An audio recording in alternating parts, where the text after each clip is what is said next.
I'm Dan O'Donnell, and for more videos, columns, and conservative insight, head to MacIverInstitute.com.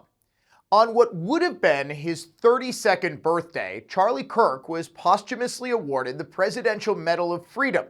And in the Wisconsin Capitol, he was honored with a resolution condemning his assassination and reflecting on his life. As one might expect, not a single Democrat in the state Senate voted for that resolution, and only one voted for it in the state assembly. Sylvia Ortiz-Velez, the Milwaukee rep, who was temporarily barred from the state capitol when she dared to defy her party a few weeks ago. The resolution itself was benign enough, honoring a man who spent his all-too-short life fighting for the principles of liberty and American culture, while expressing horror that he was killed while doing so, but it was simply too much for nearly every single Dem in state government. Some, like Senator Dora Drake, even spoke passionately and woefully ignorantly about it. If Charlie devoted his life to God, he did not care for all of God's children. And as a believer, I have a problem when people like to pick and choose values and principles of our faith to uphold their own political agendas for power and control because of who the person is.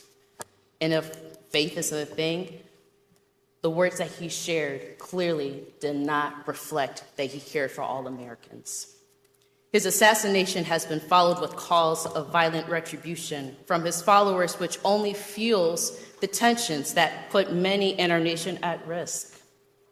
So when history looks back to talk about his life, he will not be compared to Dr. Martin Luther King Jr. or Abraham Lincoln. He will be compared to the likes of Senator Joe McCarthy and George Wallace, where he chose to divide and target Americans rather than bring us together. George Wallace, as you might recall, was a Democrat, and Charlie Kirk was nothing like him. Sane, rational people understand that and have been mourning his untimely death.